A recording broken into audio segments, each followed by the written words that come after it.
Hello everybody and welcome to LRN Diary Editions. Today we preview the Monaco GP and the top 5 things I think to look out for this weekend.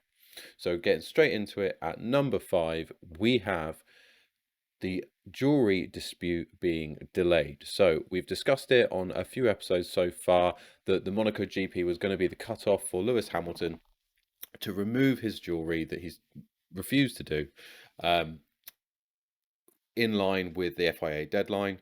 We've now been advised that this is going to be delayed until the 30th of June. So for those of you who are expecting something to blow up this weekend, to finally have a resolution to this, see where the brinksmanship would lie, the FIA have actually pushed the date back to the 30th of June, which kind of suggests that they're wavering a little bit in their wanting to enforce this rule moving forward. Maybe they're thinking that maybe it was the wrong thing to do. It should be a driver choice as to whether or not that they choose to remove their jewelry. I mean, obviously Lewis Hamilton in this case.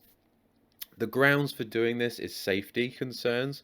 So if the driver was to have a serious incident, having jewelry on themselves can make it more difficult for medics to remove their clothing and start life-saving potentially procedures on the drivers should anything happen. The ex-drivers, Damon Hill specifically, that I've heard this weekend, has talked about how really it is the driver's choice. They're adults, they should have the decision. They know the risks, they know that if something happens that it could cause an issue if should they have their jewelry, but they should be left to make that choice, being fully aware of the potential implications should the worst happen. Obviously the FAA have disagreed with that up to this point. They feel that it's a blanket rule, safety comes first, you must abide by the laws. But that final decision has now been pushed back to the 30th of June, so we will await further news on that as we move through the season. In now at number 4, we have the inevitable lack of overtaking on the Sunday. Something to be aware of now.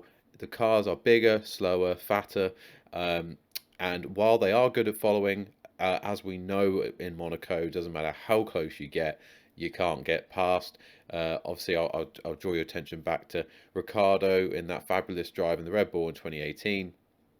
Even he'd have to admit he couldn't have achieved that at any other track. The fact that you cannot get past, it doesn't matter if you're 5 seconds a lap slower in a broken car, he still didn't lose. People still couldn't get past him because he kept his car right in the way, stopped anyone getting into an overtaking position, and that was that. It doesn't mean there can't be excitement. We absolutely could have cars going off. We could have rain. It's very, I know it's really sunny today on Friday at the Grand Prix in Monaco, but it's really interchangeable weather being just down from the mountains. So you never know. We could have some freak rain come in and mix things up, or accidents, crashes. So you never know how it might finish.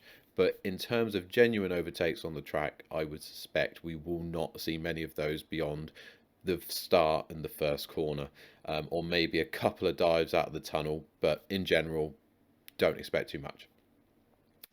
In at number 3, we have Leclerc to finally finish a race at Monaco. I really, really hope for his sake that he does. It's his home race. He loves this. He wants to have a good result. He was supposed to be on pole the last time we are in Monaco. And obviously, because of the damage to the car, he had to start from the pit lane. He lost his chance to start from the front. And he's never finished a race at Monaco, even including his F2 days. And recently he crashed Niki Lauda's car at the F1 Classic around Monaco. He does not have any good luck around this track, and he is an extremely talented driver, so you'll be fully aware. It absolutely demonstrates how difficult this track is for even the best drivers in the world. So do expect there to be some surprises this weekend. Racers of Leclerc's standards potentially bidding it into the walls. But for his sake, this weekend, let's hope it isn't Leclerc.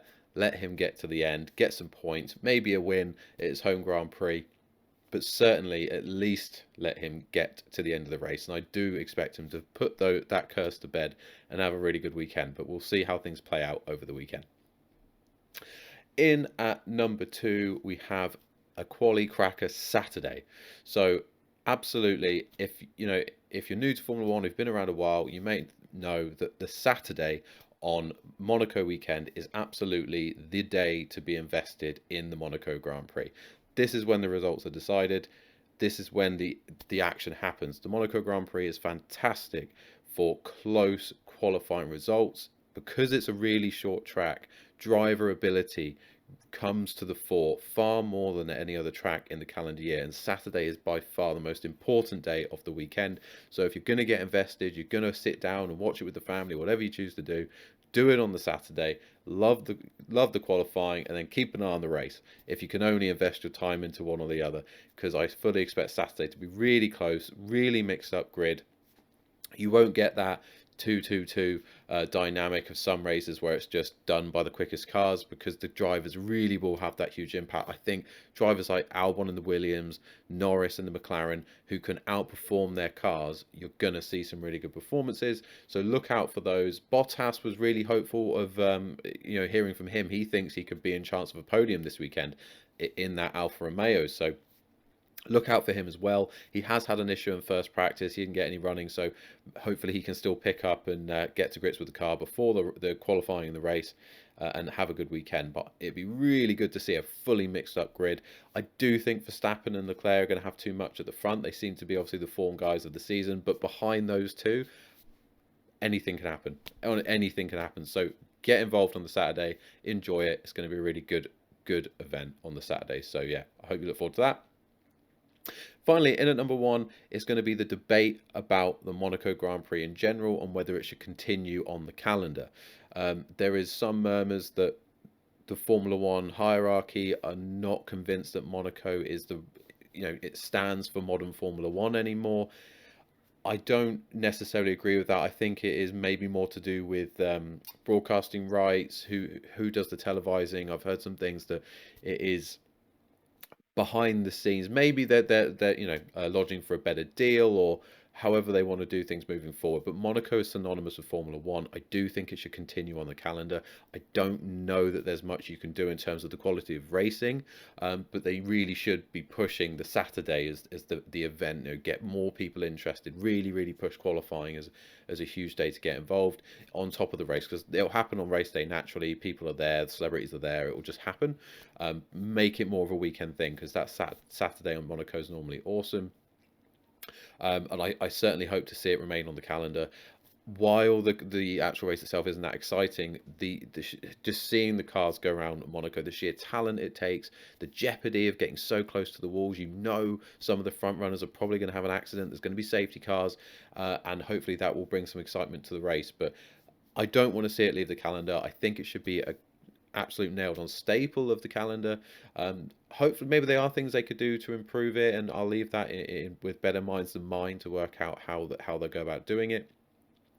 But one way or another, they need to keep the Monaco Grand Prix on the calendar, in my opinion. But there will be debate about this, and it is getting louder and louder in terms of the noises coming out that maybe the Monaco Grand Prix will leave the calendar in the future. So let me know what you think about that. Let me know in the comments below. Do you think Monaco still has a place on the F1 calendar? Do you think that races like Las Vegas should really be replacing it? I don't. Let me know your thoughts and your thoughts on anything else that we've spoken about today. But otherwise, thank you so much for watching. Make sure to hit like if you like the video. Make sure to subscribe if you want to be notified of all future content. We'll be back again after the race on Sunday to react to the race directly, and we'll have lots more content coming after that. So make sure you're subscribed and you hit that bell icon to be notified of all future uploads. Thank you so much for watching. I hope you have a great day. Goodbye.